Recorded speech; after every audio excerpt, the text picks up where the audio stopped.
Эфир нашего телеканала продолжаем выпуском новостей и коротко о главных темах программы.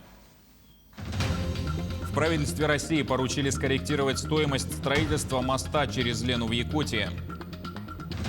Жители Анабарского и Верхнеколымского районов массово стали жертвами телефонных мошенников. В этом году сдадут крупнейший проект Алекминского района – взлетно-посадочную полосу в райцентре.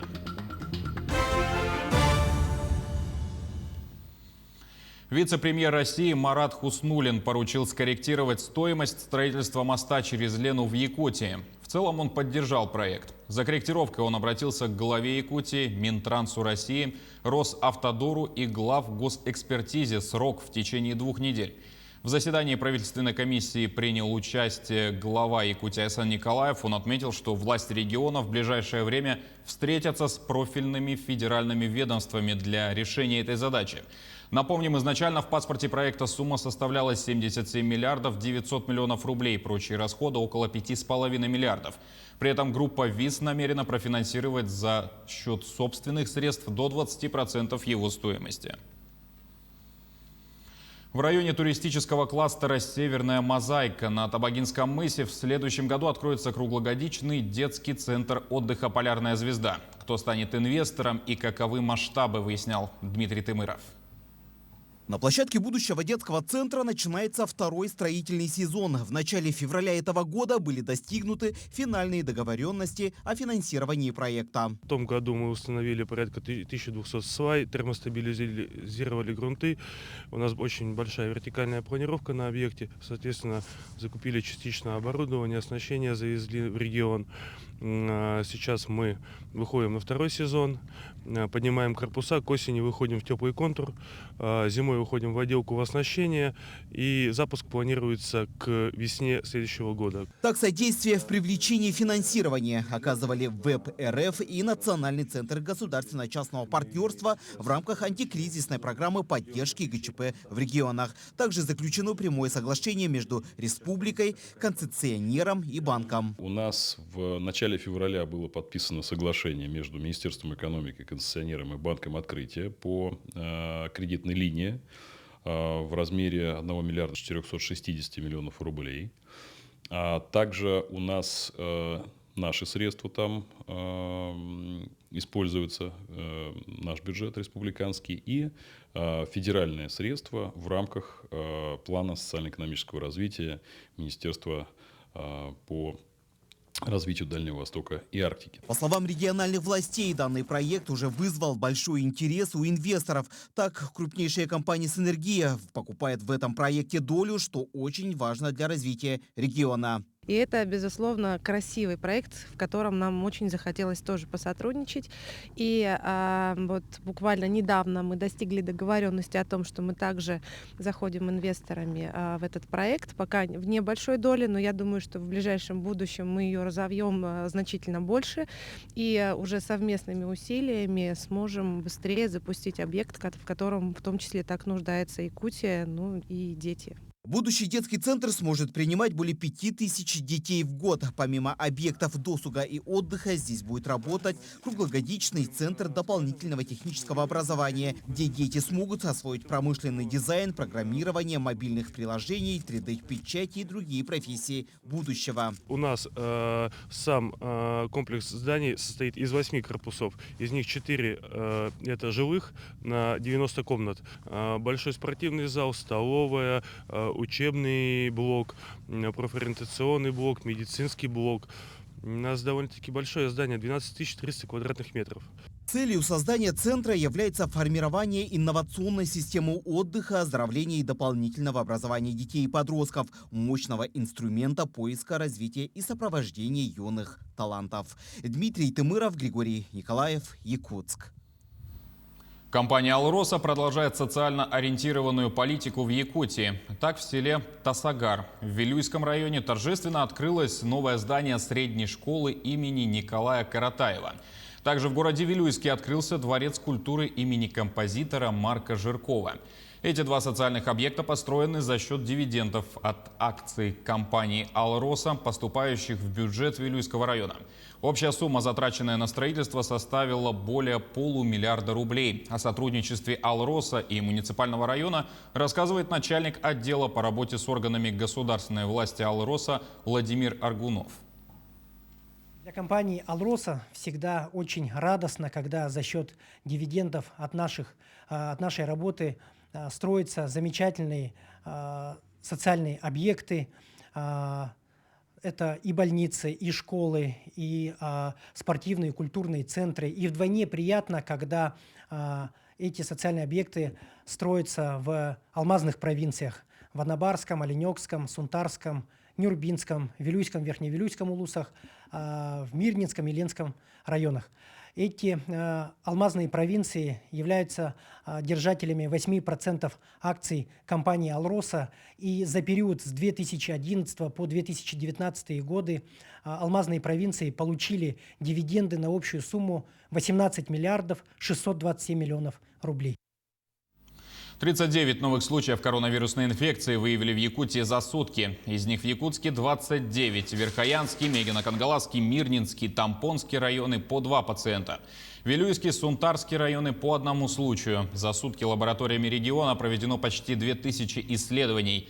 Также сообщается, что на сегодня в Якутию поступило почти 56,5 тысяч доз вакцины против COVID-19. Получили первый компонент 54,5 тысячи человек, второй почти 30 тысяч. Таким образом, использовано 97,6% от поступившей в регион вакцины. Между тем, за сутки в отделении МВД России по Анабарскому и Верхнеколымскому районам начали поступать заявления от местных жителей о фактах дистанционного мошенничества. Пользуясь отдаленностью этих территорий и повышенными ценами на необходимые товары, злоумышленники под видом предпринимателей сообщают администрациям муниципальных образований о скорой доставке топлива и других товаров. Подробнее ситуацию прокомментировали в региональном МВД. При этом они просят разослать объявления местной группы через мессенджеры. Увидев объявление, направленное от представителей местных администраций, жители связываются с мошенниками и по их требованию отправляют предоплату неизвестным людям. Получив деньги, преступники, как правило, перестают отвечать на звонки. По данным Управления уголовного розыска МВД по Республике Саха-Якутия, в настоящий момент в полицию обратились 8 потерпевших. Размер ущерба устанавливается. Полиция предупреждает и призывает граждан быть бдительными и не совершать сомнительные операции с банковскими картами. К концу третьего квартала 2021 года планируется сдача крупнейшего проекта Алекминского района – взлетно-посадочной полосы в райцентре. На каком он этапе сейчас, узнала Елена Фаст. Продолжаются работы по реконструкции взлетно-посадочной полосы в аэропорту города Алекминск. На сегодня основные усилия направлены на завоз грунта. К 10 апреля необходимо завести весь планируемый объем. То, что в январе были очень морозные, январь мы потеряли практически весь месяц, но мы сейчас нагоняем, есть отставание от графика, но мы сейчас нагоняем график, и мы планируем до 10 апреля завести весь грунт, необходимый грунт для производства работы. В каком количестве должно быть? Нам осталось примерно где-то около 180 тысяч завести. Мы сейчас делаем, у нас идет воска около 6-6,5 тысяч завозим в сутки. Параллельно идут работы на полосе, подготовка слоя под укладку пеноплекса. На северной стороне отсыпано 2 слоя. Кроме этого у нас рулежная дорожка запланирована, перрон делаем параллельно с полосой, запряжение сыпем полосы одновременно. Ну, строительный городок должны запустить наш вахтовый. Ну и временное ограждение строим.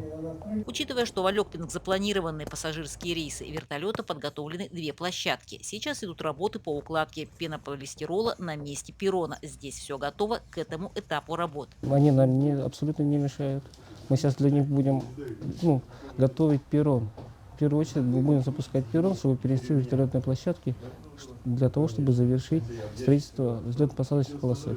Строительство наше, говорил Минтрансе, это будет 2 рейса вертолетов в неделю, а в майские, май, когда будет распутиться, будут 3 рейса. Они, в принципе, нас не мешают, но к маю месяцу мы думаем уже перенести на перрон, тогда ни вообще нам не будет мешать вертолет летать. В середине марта ожидается заезд вахтовой группы. Размещение планируется уже в новом вахтовом городке, где есть все необходимое. Елена Фаст, Максим Копылов, Алекминск. Алексей Колодезников освобожден от должности первого заместителя председателя правительства Якутии в связи с переходом на другую работу. Дмитрий Садовников назначен исполняющим обязанности первого зампреда правительства региона.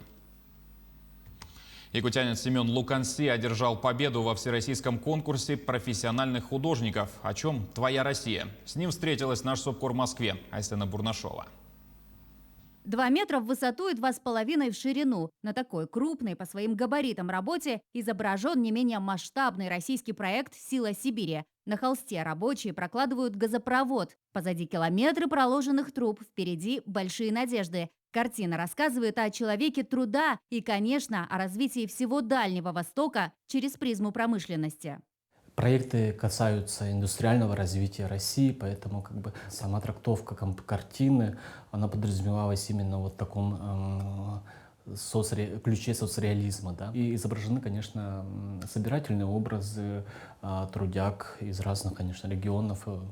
Это жанровая живопись. Работа выполнена маслом на холсте. Картину Семен Луканси написал в течение года специально для конкурса. Пройдя 3 тура, «Сила Сибири» одержала победу в номинации «Россия. Страна возможностей». Конечно, я очень сильно удивился, потому что я на самом деле особо-то и не рассчитывал, да, но я сделал такую программную работу. Призовой фонд составляет конкурса больше 10 миллионов и по несколько победителей. Поэтому у нас вот эта работа в дальнейшем будет приобретена фондом галереи старых. В параллель «Силе Сибири» Луканси также работал и над другой картиной «Обряд одевания якутской невесты». Анонс этой работы многие видели в соцсетях. Картина воспевает красоту женской природы и рассказывает о традициях народа Саха.